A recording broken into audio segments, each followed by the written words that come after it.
सादर प्रणाम दीदी, सादर वंदना दीदी। खुश रहो, जय जिनेन्द्र। स्वास्थ्य अच्छा है दीदी, आदर वंदना दीदी।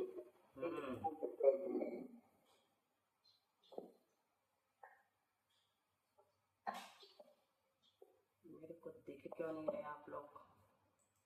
वो वाला विंडो नहीं आ रहा है। हाँ, अब आया। ठीक है। खुश रहो। और फाइल्स कहाँ गई? दीदी आप क्या कल वीडियो में कोई एक दीदी दिख रही थी जिसकी बहन गढ़ाकोटा में। गढ़ाकोटा? ये अमूल्यवती माता जी की बहन, अमूल्यवती माता जी की बहन। कौन सी वीडियो में? अरे जो माता जी की आप बता रही ना बिहार की पिंकी दीदी थी, पनागर वाले पिंकी दीदी और अंजना दीदी, दो थी हमारे साथ। पता नहीं बंडा वाली दीदी है ना, बंडा की अमूल्यवती माता जी की। नहीं, वो तो नहीं थी। उनको हमने देखा है गढ़ाकोटा को। नहीं, वो हमारे साथ कल नहीं थी बिहार के समय। हमें ऐसा लगा बोल रही उनके जैसे लगते होंगे वो थोड़े थोड़े। चलो मंगलाचरण शुरू करते हैं। ओंकारं बिंदुसेक्तं नित्यं ध्यायन्ति योगिनः कामदं मोक्षदं चैव ओंकाराय नमो नमः। अविरल शब्द घनोगा प्रक्षालित सकल भूतल मल कलंका मुनि विरूपासित तीर्था सरस्वती हरतो न दुरिता अज्ञान्तिमिरान्धानां ज्ञानाञ्जन शलाकया चक्षुरुन्मीलितं येन तस्मै श्री गुरवे नमः। श्री परम गुरवे नमः। परम्पराचार्य गुरवे नमः। सकल कलुषविध्वंसकं श्रेयसां परिवर्तकं धर्म संबंधिकं भव्यजीव मनः प्रतिबोधकारकमिदं शास्त्रम् श्री सर्वार्थ सिद्धि नामधेयम्। अस्य मूल ग्रंथकर्तारः श्री सर्वज्ञ देवः, तदुत्तर ग्रंथकर्तारः श्री गणधर देवाः, प्रतिगणधर देवास्तेषां वचोनुसारमासाद्य आचार्य श्री पूज्यपाद देवैः विरचितम्। मंगलम भगवान वीरो मंगलम गौतमो गणे मंगलम कुंद कुंदाद्यो जैन धर्मोस्तु मंगलम सर्वमंगल मांगल्यम सर्वकल्याणकारकम प्रधानम सर्वधर्माणां जैनम जयतु शासनम्। कोटिशतं दातश्चैव कोट्यो लक्षान्यशीतिस्त्रधिकानि चैव पञ्चाशदष्टौ च सहस्रसङ्ख्या मेतच्छ्रुतं पंचपदं नमामि।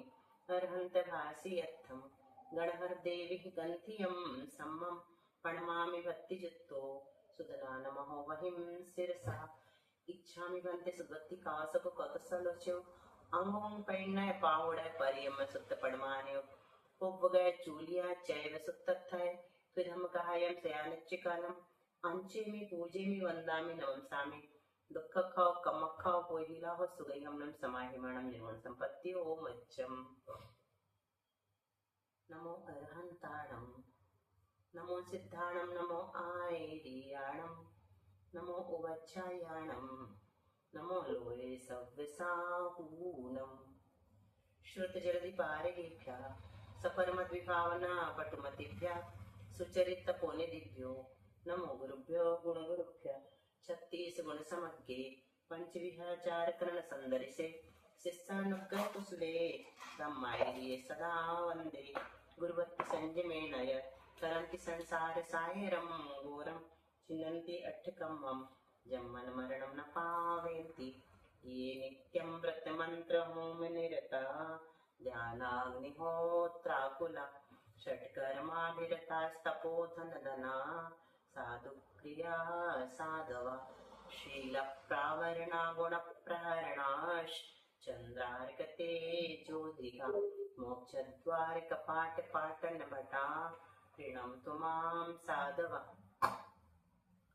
गुरुवापहन्तु नो नित्यं ज्ञानदर्शननायकः चारित्रारणगम्भीरा मोक्षमार्गोपदेशकः। इच्छामि बन्ते आर्यगति कावसगो कौतसालोच्यो सम्मनान समदस समचारि जित्तणं पंचविहाचारणम् आयर्यणम् आयारादि सुदनानुवदेशणम् उवच्छायाणं तिरिणुवन्पालनं रयणं सभ्यसावनम निच्चिकानम अंचेमि पूजेमि वंदामि नमसामि दुःखख कमख वही लाभ सुगैगमनम समर्पणम जन्म संपत्ति हो मज्जम मोक्ष मार्गस्य नेतारम वेत्तारम कर्म भूभृताम यातारम विश्वतत्त्वानां वंदे तद्गुण लब्धये। आचार्य पूज्यपाद स्वामी जी महाराज की जय। संत शिरोमणि आचार्य गुरुवर श्री विद्यासागर जी महाराज की जय। आचार्य गुरुवर श्री समय सागर जी महाराज की जय। आचार्य गुरुवर श्री प्रज्ञा सागर जी महाराज की जय। परम पूज्य गुरु श्री सरल सागर जी महाराज की जय।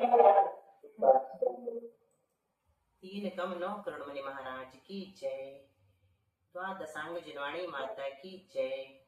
संपूर्ण कारिका माता जी की जय। पूज्य गुरुमति दृढ़मति आदि सभी बड़ी माता जी की जय।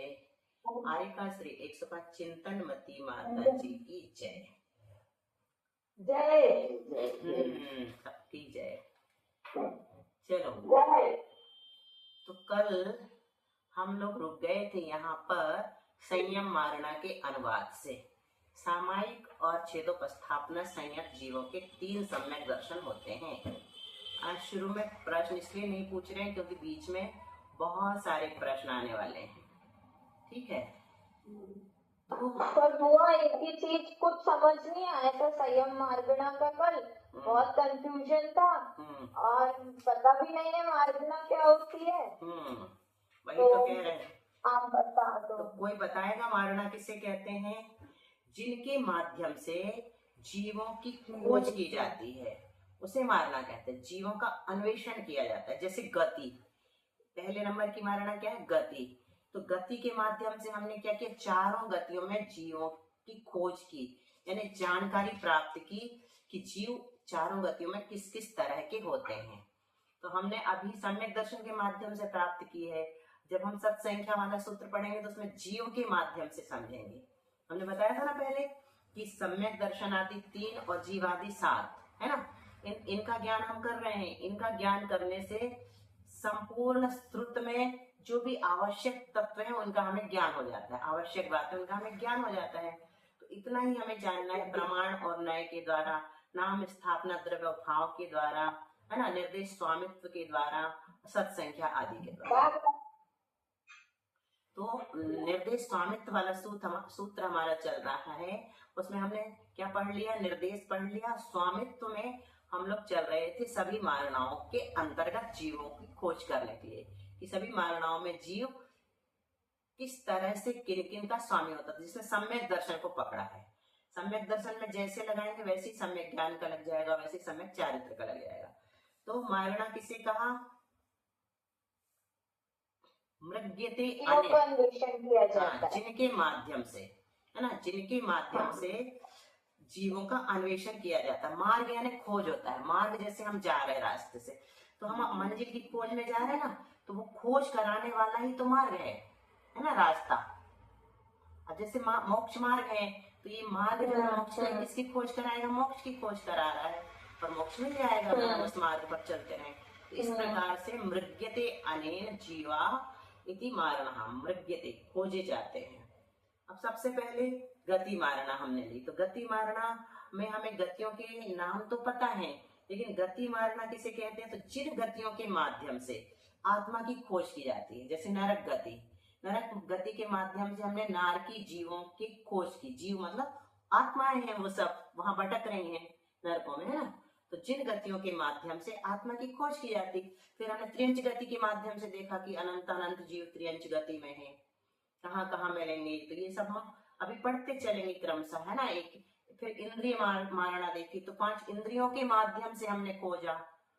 फिर काय मारणा देखी। तो इस प्रकार से 14 मारणाओं के आधार पर फिर जैसे आप पूछोगे कि नरक गति मारणा की परिभाषा क्या बनेगी, तो वहां नाम कर्म के आधार पर परिभाषा बनाते हैं। जिस गति नाम कर्म के उदय से जीव जो पर्याय को प्राप्त करता है उसे नरक गति कहते हैं। इसी प्रकार देव गति आदि लग जाएंगे। त्रियंच गति किसे कहते हैं? त्रियंच गति नाम कर्म के उदय से जो जीव त्रियंच पर्याय को प्राप्त करता है। मनुष्य गति नाम कर्म की वजह से जो जीव मनुष्य भाव को मनुष्य पर्याय को प्राप्त करता है, देवगति नाम कर्म की वजह से जो जीव देव पर्याय को प्राप्त करता है, ऐसे सब में लगाते चलेंगे, है ना। तो ये इस प्रकार से मारणा होती है। तो हम कौन सी मारणा में पहुंच गए हैं? संयम मारना। तो गति मारना जैसे अभी हमने थोड़ा सा समझा, इसमें कुछ विशेषताएं अगर जानना चाहेंगे तो हम जान सकते हैं। संसारी प्राणी जो है उसका एक समय के लिए भी गति नाम कर्म का अभाव नहीं होता। कब तक? जब तक मोक्ष नहीं मिल जाता। नाम कर्म के कितने भेद बताए थे विशेष? 93। बिल्कुल सही, 93 भेद बताए थे। और प्रज्ञा ने सही किया, 2 से 5 सेकंड के अंदर अगर कोई नहीं बोलता है तो अपने को समय बचाना है बोल करके, है ना, फटाफट चलना है। तो 93 भेद में एक गति नाम कर्म भी है ना, तो वो इसीलिए यहाँ पर नाम कर्म बार बार कह रहे हैं। 8 कर्म के नाम बोलो विशेष।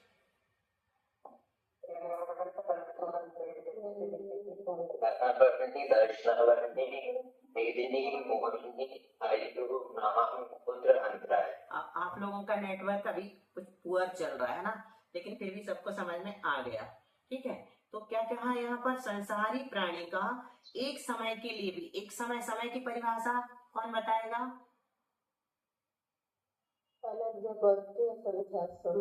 नहीं, समय की परिभाषा एक बोलेगा, वो भी गलत है। प्रज्ञा बोलो समय की परिभाषा। काल की सबसे छोटी नहीं, वो ठीक है, परमाणु की अपेक्षा से बताओ, कुछ याद आ रहा है? एक अविभागी पुद्गल परमाणु जितने समय में, जितने काल में मंद गति से एक प्रदेश से दूसरे प्रदेश तक जाता है उसको एक समय कहते हैं ना। इसके और जितने क्षेत्र को घेर करके रहता है उसे क्या कहते हैं? प्रदेश कहते हैं, है ना। और जितना काल उसको लगता है वो समय कहलाता है, एक समय कहलाता है। एक और तीव्र गति से जाएगा तो एक समय में कितना चल लेता है वो? पुद्गल परमाणु 14 राजू, पता है, बताया जा चुका है ना, 14 राजू चल लेता है एक समय में। 14 राजू तीव्र गति से जाएगा तो पहुंच जाएगा सीधे नीचे कलकला के नीचे से ऊपर लोकाग्र तक, है ना। 14 राजू। मंद गति से जाएगा तो सिर्फ एक प्रदेश चलता है, ठीक है। कितनी तेज स्पीड हुआ? हाँ, बस उसकी 2 स्पीड है, एक मंद गति और एक तीव्र गति। मंद गति से चलेगा तो इतनी तेज कलकला से सीधे सिद्धशिला परमाणु। तो दीदी मरण के हिसाब से होगा ना, मरण के हिसाब से। अभी तो अपन परमाणु का लगा रहे हैं, परमाणु का लगा रहे हैं, मरण से नहीं लगेगा। परमाणु की अपेक्षा से ये परिभाषाएं बताएं, द्रव्य संग्रह की परिभाषाएं है ना, ये आप लोगों ने पढ़ी है। तो यहाँ पर एक समय जो बताया ना संसारी प्राणी का, अच्छा वो भी बता दो चारों। द्रव्य की सबसे छोटी इकाई को क्या कहते हैं? परमाणु। परमाणु, ठीक है, अणु। क्षेत्र की सबसे छोटी इकाई? प्रदेश। काल की सबसे छोटी इकाई? समय। और भाव की सबसे छोटी इकाई? पता है, अब भी हम बोलेंगे तो याद आ जाएगा। अविभागी प्रतिच्छेद, वो भाव की सबसे छोटी इकाई कहलाती है, उसको शक्ति अंश भी कहते हैं ना। अविभागी प्रतिच्छेद अपन पढ़ेंगे बार बार, शक्ति का जब पढ़ेंगे, कर्मों की शक्ति के बारे में पढ़ेंगे ना, तो शक्ति में शक्ति अंश आते हैं, कर्मों में शक्ति अंश होते हैं, है ना। तो एक परमाणु में अनंत अविभाग प्रतिच्छेद होते हैं। एक परमाणु में कितने अविभागी प्रतिच्छेद होते हैं? अनंत अविभाग प्रतिच्छेद होते हैं। वो सब धीरे धीरे। तो यहाँ समय आया था इसलिए ये बात अपन ने रिपीट कर ली। संसारी प्राणी का एक समय के लिए भी समय, 1 सेकंड में कितने समय होते हैं? असंख्यात समय होते हैं ना। तो इतना छोटा होता होगा समय, 1 सेकंड का अनंत असंख्यात भाग। तो संसारी प्राणी जो है उसका हमने क्या बताया, एक समय के लिए भी गति नाम कर्म का अभाव नहीं होता। इसलिए जब तक इसका उदय रहेगा गति नाम कर्म का, तब तक संसार रहेगा, है ना। ये गति मारना की विशेषता है। और जीवों के जब तक गति नाम कर्म का उदय रहेगा तब तक मारणा स्थान भी रहेंगे और गुण स्थान भी रहेंगे। इसके पश्चात जीव मारणा से भी अतीत हो जाता है, गुण स्थान से भी अतीत हो जाता है, यानी सिद्ध बन जाता है, ठीक है। देवगति में कितने गुण स्थान होते हैं? 4। त्रिंच गति में हाँ, ये गति पढ़ रहे हैं ना अपन, इसलिए पूछ ले रहे हैं। मनुष्य गति में 14। नारकी मार करके क्या क्या नहीं बन सकता, कौन कौन सी गति में नहीं जा सकता, और देव में और नरक में नहीं जाएगा। और देव मारकर कहाँ कहाँ नहीं जा सकता, देव में और नरक में नहीं जा सकता। त्रियंज और मनुष्य मारकर कहाँ कहाँ जा सकते हैं, चारों गति में जा सकते। किंतु भोग भूमि के त्रियंज और मनुष्य मारकर कहाँ जाते हैं, नियम से देव बनते हैं। लेकिन कौन कौन से स्वर्ग तक जाते हैं, कौन से स्वर्ग तक,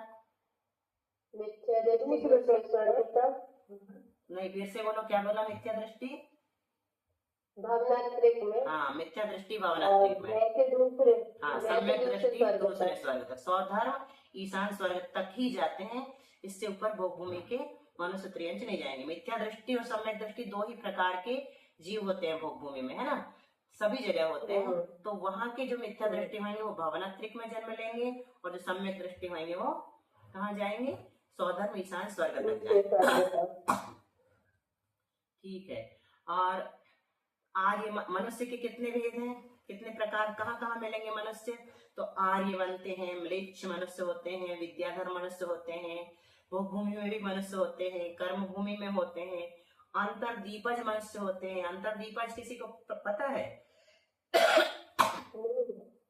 सम्मूर्छन मनुष्य होते हैं। सम्मूर्छन मनुष्य पता है, सम्मूर्छन मनुष्य हम लोग के शरीर में होते हैं। अच्छा, सम्मूर्छन मनुष्य कितने इंद्रिय जीव हैं, उनका मन संगी है कि असंगी, संगी है। हमारे शरीर, हाँ, मनुष्य संगी ही होते हैं, चाहे गर्भज हो या सम्मूर्छन, है ना। क्या बोल रहा है, कौन बोल रहा है, चलो।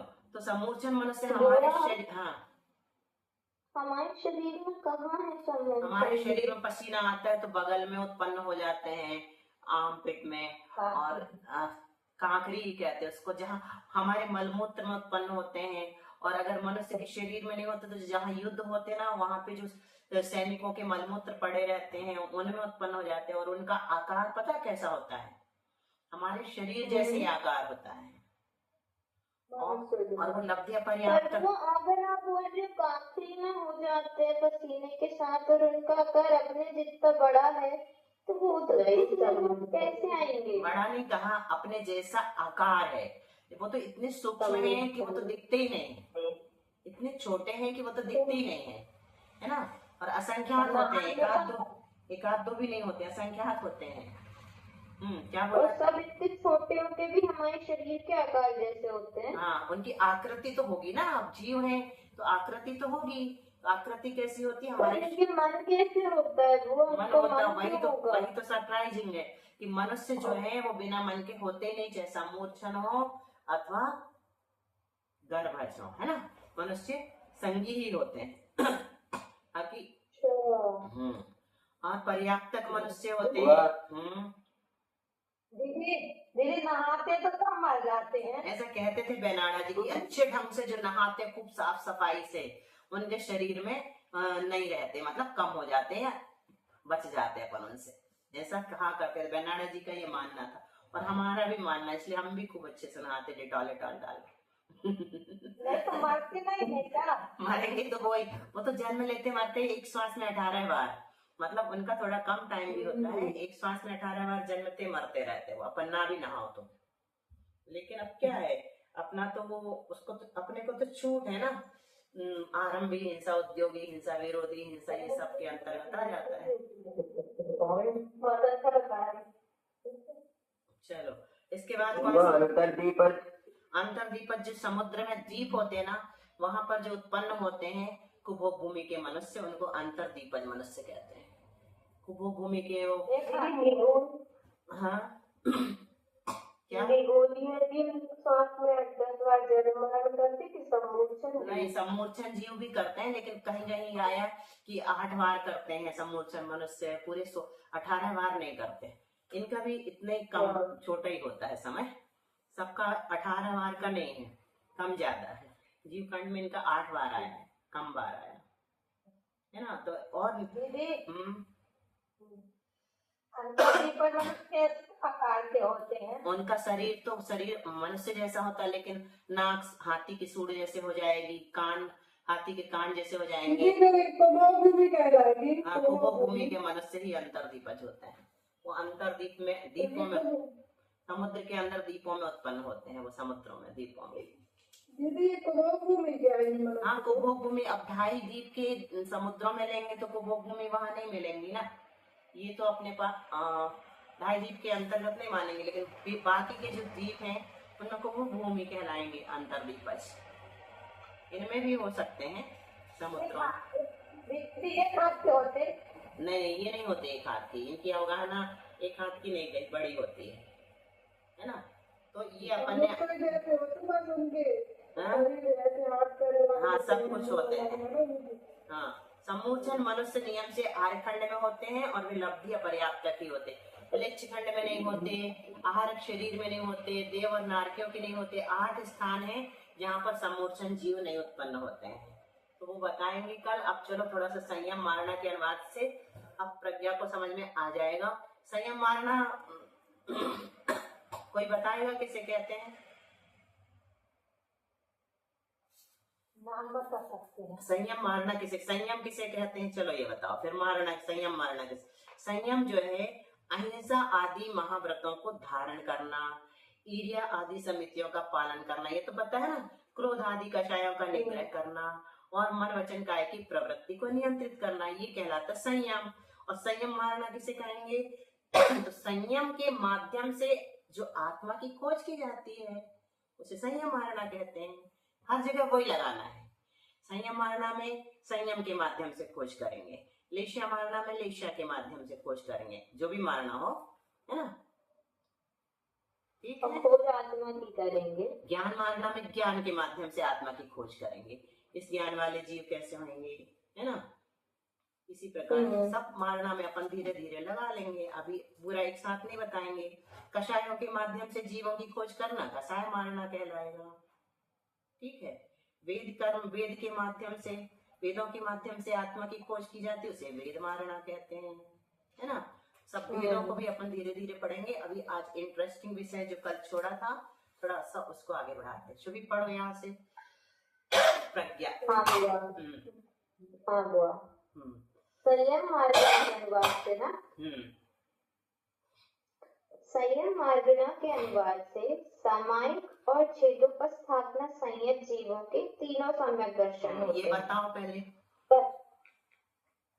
संयम मार्गना जो है उसके अनुवाद से देखें तो संयम मार्गना के 7 भेद है, उसमें 2 भेद है, सामायिक और छेदोपस्थापना। हाँ। तो जो सामायिक और छेदोपस्थापना वाले संयत जीव है उनके तीनों सम्यक दर्शन होते हैं। शायिक, शैवक्षमिक और औपक्षमिक। हाँ ठीक है, शुरू से बोलो। पहला कौन सा है? औपक्षमिक। हर जगह क्रम पकड़ो, शायिक से शुरू नहीं करना। हाँ, औपक्षमिक, शैवक्षमिक और शायिक। ठीक है। अगला विशेष पढ़ो, परिहार विशुद्धि। परिहार विशुद्धि संयतों के औपक्षमिक सम्यक दर्शन नहीं होता, शेष 2 होते हैं। इसको बताओ क्या कह रहे हैं? बस रुक जाओ, एक एक पढ़ना है। परिहार जो तीसरी संयम मार्गना है परिहार विशुद्धि। तो परिहार विशुद्धि में जो जीव होते हैं उनके औपक्षमिक सम्यक दर्शन नहीं होता है, मतलब क्षापक्षमिक और शायिक सम्यक दर्शन होगा। बहुत अच्छा। औपक्षमिक नहीं होगा। पिंकी दीदी पढ़ रही है, अब अगला वाला। दीदी पढ़ो। सूक्ष्म सांप्रदायिक। सूक्ष्म सांप्रदायिक संयत और यथार्थ संयत जीवों के औपक्षमिक और क्षायिक सम्यक दर्शन होते हैं। क्यों होते हैं अब ये बता दो। क्योंकि ये दोनों बड़े स्थान, इनका गुण स्थान सूक्ष्म सांप्रदाय का 10वां गुण स्थान है और यथार्थ का 11 से 14 है। तो औपक्षमिक सम्यक का गुण स्थान भी 11वां है और क्षायिक सम्यक दर्शन तो 14वें तक होता है और औपक्षमिक 7वें से 11वें तक होता है। इसलिए यहाँ पर क्षायिक सम्यक तो नहीं बनेगा क्योंकि उसका गुण स्थान 4 से 7वां है। ठीक है।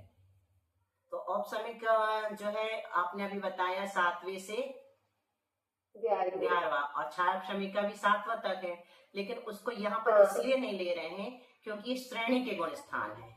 ये सूक्ष्म सांप्रायिक 10वां गुण स्थान है, ये भी श्रेणी में मिलता है, उपशम श्रेणी में भी और छपक श्रेणी में भी। यथाख्यात जो है इसमें 11 से शुरू है, तो 12 13 को अपन छोड़ 12 तक ले लेंगे, 12 छपक श्रेणी में मिलेगा और 11 में मिल जाएगा, उपशम श्रेणी में मिल जाएगा। तो इस कारण से 11वीं 10वें और 11वें की अपेक्षा से औपशमिक लगा लेंगे और 10वें 11वें और 12वें की अपेक्षा से छायक लगा लेंगे। मतलब उपशम श्रेणी की अपेक्षा से औपशमिक और छायक श्रेणी की अपेक्षा से छपक श्रेणी की अपेक्षा से छायक। आगे सबको समझ में दीदी जैसे पर लोग इससे यथाख्यात पूछे, यथाख्यात के दोनों माने जाएंगे, औपशमिक छायक। यथाख्यात के औपशमिक और छायक सम्यक दर्शन मिलेंगे ना, यहाँ कह रहा है ना ये सूक्ष्म सांप्रायिक संयत।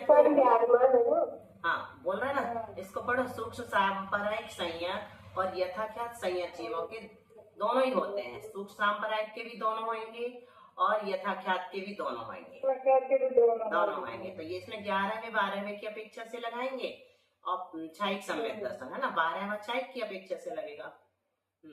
अब बच्चों को क्या समझ में आया, कौन बता रहा है? प्रज्ञा कोशिश करो तुम और सबको समझाने की। मेघा नहीं है क्या आज? मैं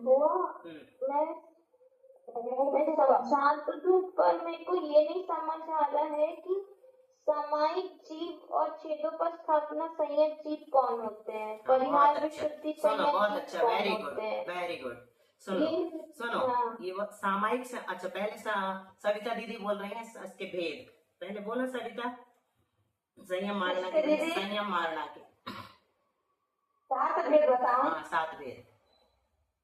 असंयम, संयम, सामायिक, छेदोपस्थापना, परिहार विशुद्धि, सूक्ष्म सांप्रायिक और यथाख्यात। ठीक है, तो अब अभी शुभी ने यानी कि अभी पूछा है कि सामायिक संयम किसे कहते हैं और छेदोपस्थापना किसे कहते हैं। तो जिस समय वो मुनि बनते हैं ना, तो उनका सामायिक और छेदोपस्थापना 2 संयम हो जाते हैं। मुनि दीक्षा जब भी होती है किसी की भी, तो पहले 7वें गुण स्थान में जाते हैं, 6ठे में नहीं जाते हैं। हाँ प्रज्ञा, पहले कहाँ जाएंगे? 7वें में जाएंगे। फिर 7वें का काल अंतर मुहूर्त है, इसलिए नियम से 6ठे में आ जाते हैं। फिर 6ठे का काल भी अंतर मुहूर्त है, इसलिए फिर से 7वें में चले जाते हैं। फिर उसका काल अंतर मुहूर्त है, फिर ऐसे झूलते रहते हैं, झूलना कहते हैं उसको, है ना। तो तुमने पूछा सामायिक संयम किसे कहते हैं, तो उस समय उनका ऐसा भाव रहता है, मैं सब प्रकार के सावध्य योग का त्याग करता हूँ, मतलब पाप रूप क्रियाओं का त्याग करता हूँ। इस प्रकार सकल सावध्य योग के त्याग को सामायिक संयम कहते हैं। यहाँ सामायिक का वो वाली सामायिक बिल्कुल नहीं लगाना जो अपन 3 कालों में करते हैं। इनका हमेशा के लिए सब प्रकार की सावध्य योग का त्याग रहता है, सब प्रकार की पाप कर्म का त्याग रहता है ना, किसी प्रकार की पाप उनके निमित्त से ना हो, किसी भी जीव की हिंसा ना हो, ऐसा उनका नियम है। ये 6ठे से 9वें गुण स्थान तक होता है, कल बताया था सामायिक संयम। और छेदोपस्थापना किसे कहते हैं? 2 एक साथ होते हैं, तो दोनों को समझना जरूरी। प्रमाद के कारण है ना, प्रमत्त गुण स्थान का नाम क्या है, अर्थ क्या है? वहां पर प्रमाद अवस्था है, प्रमाद होता है, क्योंकि खाना पीना उठना बैठना सोना ये सब बिना प्रमाद के नहीं हो सकता है ना, ये प्रमाद की क्रियाएं हैं। और जब ये सब क्रियाएं रुक जाती है तो अप्रमत्त हो जाता है जीव। लेकिन इसमें थोड़ी सूक्ष्मता से देखते हैं तो आहार करते समय भी प्रमत्त गुण स्थान और अप्रमत्त दोनों बनते हैं। क्यों बनते हैं? क्योंकि दोनों का काल अंतर मुहूर्त है और आहार तो 1 घंटे तक भी चल सकता है, उत्कृष्ट 2.25 घंटे बताया है ना। तो जिस समय वो अप्रमत्त गुण स्थान में जाते हैं आहार करते समय, उस समय उनके अंदर स्वाद लेने का भाव नहीं आता, किसी प्रकार से मतलब आसक्ति नहीं रहती, कुछ भी नहीं रहती, विशुद्ध अवस्था रहती है। तो वो अप्रमत्त अवस्था कहलाती है, प्रवृत्ति करते हुए भी है ना, क्रियाएं करते हुए भी। तो छेदोपस्थापना संयम किसे कहा? प्रमाद आदि के कारण छेदे हुए व्रतों में, मतलब जो दोष लग गए हैं व्रतों में, उनको प्रायश्चित लेकर पुनः अपने आप को उन व्रतों में स्थापित कर दो, उसको छेदोपस्थापना कहते हैं। ये भी 6ठे से 9वें तक होता है, मतलब प्रमाद के कारण दोष लगते हैं, इसलिए साधु जन तीनों टाइम प्रतिक्रमण करते हैं, सुबह शाम प्रतिक्रमण और दोपहर में ईर्यापत प्रतिक्रमण, है ना। तो ये छेदोपस्थापना के द्वारा फिर से वो छेदोपस्थापना संयम से अपने आप को इसमें स्थापित कर लेते हैं, संयम में, है ना। अभी 2 समझ में आ गए? तो ये हाँ ये हमने सुना सूक्ष्म सांप्रायिक संयत और यथाख्यात संयत जो है। तो सूक्ष्म सांप्रायिक के गुण स्थान कितने बताए? शैली, आत्मा बस नहीं, पूरे बताओ कहाँ से कहाँ तक। सुख संप्राय का क्वेश्चन ना। मतलब ये संयम की अपेक्षा से। ऑक्सीजन अब भी पढ़े ना अपन ने इसके छठे से नौवे तक, ये छठे से नौवे तक होते हैं सामायिक संयम भी। अच्छा सॉरी, हमने शुभ संप्राय बोल दिया, इसलिए तुम लोगों ने सही कहा, हमने गलत बोल दिया। कौन से पढ़ा था तुम? सामायिक और छेदोपस्थापना। ठीक है, ठीक। सामायिक और छेदोपस्थापना के गुण स्थान बताओ प्रज्ञा। 6 से 9। हाँ, अब इतना क्लियर हो गया ना। तो 6 से 9 गुण स्थान तक के बारे में हमने जो पढ़ा, उसमें कितने सम्यक दर्शन होते हैं?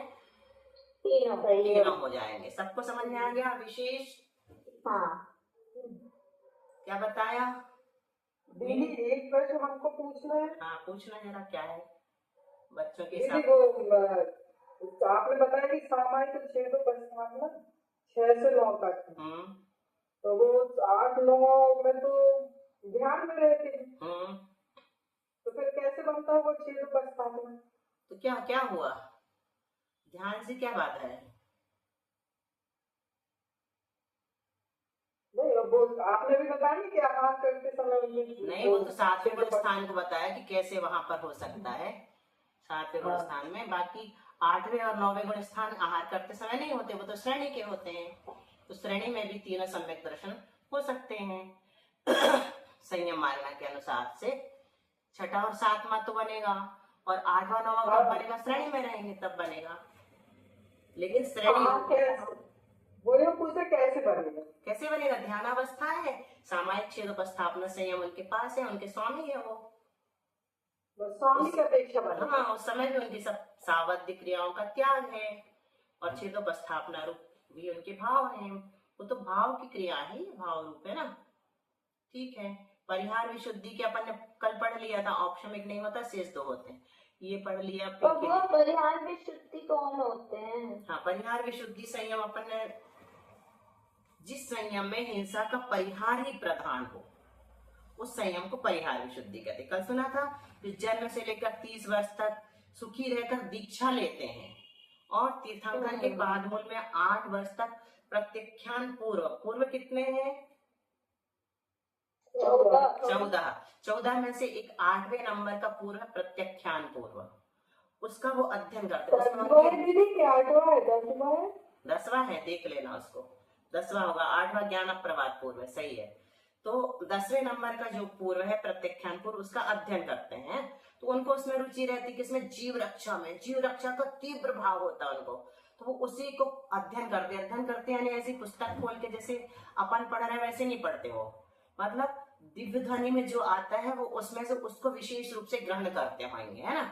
उसी का चिंतन करते होंगे, उसी का मनन करते होंगे, उसमें पूरी तरह से उसको आत्मसात कर लेते होंगे, तो वो उनका अध्ययन हो गया।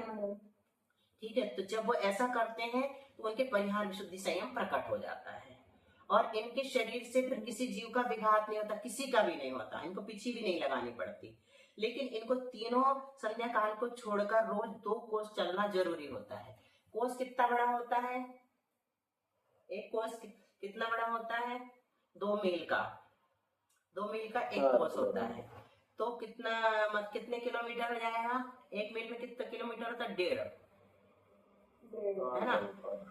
तो 2 मील में कितने किलोमीटर? 3 किलोमीटर मतलब 1 कोस, और 6 किलोमीटर उनको रोज चलना जरूरी रहता है। ऐसा देखेंगे तो महाकोश की अपेक्षा से लगाते तो 6000 कोस हो जाएगा किलोमीटर, लेकिन अपन छोटे कोस की अपेक्षा से लगाते हैं ना। तो क्यों औपशमिक, क्षयोपशमिक और क्षायी, ये जो क्रम है, ये क्रम से अच्छे सम्यक दर्शन की ओर बढ़ रहे हैं क्या? हाँ बिल्कुल। औपशमिक से तो आपने जब पानी वाला उदाहरण दी थी, औपशमिक होता है मिट्टी जम गई है और पानी ऊपर है, ये औपशमिक था। क्षयोपशमिक में मिट्टी और पानी का मिलन था, और क्षायिक में एकदम साफ पानी को दूसरे बर्तन में डाल देना था। तो अगर उदाहरण से देखें तो क्षयोपशमिक तो खराब हुआ ना औपशमिक से। हाँ, तुम्हारा कहना ठीक है, लेकिन औपशमिक सम्यक दर्शन जो है ना, अनादि मिथ्या दृष्टि को एक बार होता है, हो गया तो बस अपना काम बन गया कि अपन हमेशा के लिए ये फ्री हो गए कि अब हम भव्य हैं। तो ये अंतर मुहूर्त के लिए होता है, एक बार होता है, फिर पल्ले के असंख्यात भाग तक इसका काम, पल्ले के असंख्यात भाग प्रमाण काल तक मतलब असंख्यात वर्ष तक दूसरी बार ये नहीं होगा, है ना। इसको प्राप्त करने की जरूरत ही नहीं रहती। अब हम हमेशा छायापक्षणिक सम्यक दर्शन प्राप्त करेंगे। तो जितने भी काम होंगे हमारे छायापक्षणिक सम्यक दर्शन के साथ। छायापक्षणिक उसको क्यों कहा, उसमें जल, मल और अगाढ़ 3 प्रकार के दोष लगते हैं, इसलिए इसको छायापक्षणिक सम्यक दर्शन कहते हैं। चल दोष पता है कि पार्श्वनाथ भगवान की प्रतिमा को पार्श्वनाथ भगवान को संकट हरने वाला कहना, शांतिनाथ भगवान को शांति देने वाला मानना, इस तरह की मान्यता ये चल दोष कहता है। मल दोष, ये मेरे भगवान है, ये मेरी वेदी है, ये मल दोष। और चलायमान रहना, है ना, सम्यक दर्शन में थोड़ी चलायमान बनाना। जैसे उदाहरण देते, बूढ़े व्यक्ति के हाथ में थमी हुई लकड़ी भी कांपती है, तो ऐसा वो थोड़ा सा कंपायमान रहता है, दोलायमान रहता है, स्थिर नहीं रहने देता। तो इस कारण से उसको छायापक्षणिक सम्यक दर्शन कहते हैं। तो औपचारिक सम्यक दर्शन तो थोड़ी देर रह के चला गया ना, वो तो है ही नहीं हमारे पास। छायापक्षणिक तो जिंदगी भर भी रह सकता है और अधिक से अधिक 66 सागर तक रह सकता है। अभी तुम लोग को नहीं बताया है सागर कितना बड़ा होता है, जिस दिन बताएंगे ना उसके बाद से समझ में आएगा कि कितना महान है ये सम्यक दर्शन। इसको संभालना बहुत जरूरी होता है कि हमारे सम्यक दर्शन में दोष ना लग जाए। फिर सम्यक दर्शन के दोष तुमने पढ़े हैं रत्नकरण श्रावकाचार में, है ना। तो उन सब से बचना, मूर्ताओं से बचना, देव मूर्ता, गुरु मूर्ता, लोक मूर्ता, उन सब से बचा करके अपने को रख करके फिर आगे बढ़ाना। फिर छायिक सम्यक दर्शन हो गया, तो छायापक्षणिक ही छायिक करता है तो उसको तो मोक्ष ही मिल गया। अधिक से अधिक कितने भावों में, विशेष 4 भावों में, कम से 3 में हो जाएगा। हाँ 3 में हो जाएगा और अधिक से अधिक 4 लगेंगे तो कहाँ जाएगा वो एक बार बीच में, वो भूमि जाएगा, है ना। अगर उसने मनुष्यायु का पहले बंद कर लिया है, बाद में छायिक सम्यक दर्शन प्राप्त किया, तो वहां जाएगा, फिर स्वर्ग जाएगा, फिर मनुष्य बनेगा, फिर बन जाएगा। तो हमने ने बताया जो एक बार संयम ग्रहण कर ले तो उनके अधिक से अधिक 25 भोग रह 25 नहीं 32, 25 कहाँ से आ गए, 25 गलत सुन लिया, 32 बोलते हैं, 25 कोई बोलेगा। हाँ तो मैं 32 बोल रहा हूँ, हमारे सुनने में गलत हो गया। गलत हुआ ही है वो तो 32। हाँ सरलेख न करे बताया तुमने, सरलेख 7 8 हाँ 3 से 9 के बीच। लेकिन वो ये तभी हो सकता है जब वो जीव भव्य हो। अगर वो अभव्य हुआ तो मुनि भी बन जाता है ना। तो ये जो भी बताए जा रहे हैं इसे भव्य जीव पे ही होगा ना। बहुत अच्छा, ये भव्य मारणा में भी अपन पढ़ेंगे और बहुत अच्छा तुमने पॉइंट बताया, सोचा, है ना। ये सब भव्य की अपेक्षा से ही है। सम्यक दर्शन मतलब भव्य। दीदी वो नौवा पूर्ण पे हो प्रत्येक है, नौवा है ना, ठीक है नौवा। 8वां तो ज्ञान प्रवाद। चलो कौन कर रहा है जिनवाणी स्तुति, हो गया टाइम अपना। साधना हुआ, हाँ साधना बहुत दिन। 1 मिनट, क्या बोल रहा है, इसमें टाइम सेट रहता है। हाँ 40 मिनट। अगर अपने को दोबारा पढ़ना है ना फिर से इसी क्लास को, तो 9 मिनट बाद शुरू होता है। बासु बोल रहा है क्या, बासु ने तो पास किया है। अरे वाह गजब, अनुमोदना, बासु साधना पास करे। बहुत बढ़िया बहुत बढ़िया। सविता दीदी का उपवास है, सविता दीदी का भी, अंजना दीदी का भी है 14। अंजना दीदी का भी है। दिनवाड़ी माता की जय।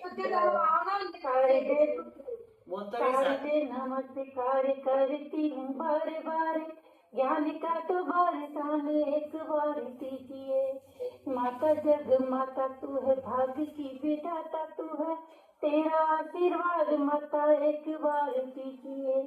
कंठे और लेखनी पे हो जा तू विराजमान, कंठे और लेखनी पे हो जा तू विराजमान। ज्ञान तो अधूरा माता केवल ज्ञान दीजिए। सारे दिन नमस्कार करती हूँ बारे। द्वादशांग जिनवाणी माता की जय। 9 बार नमोकार मंत्र।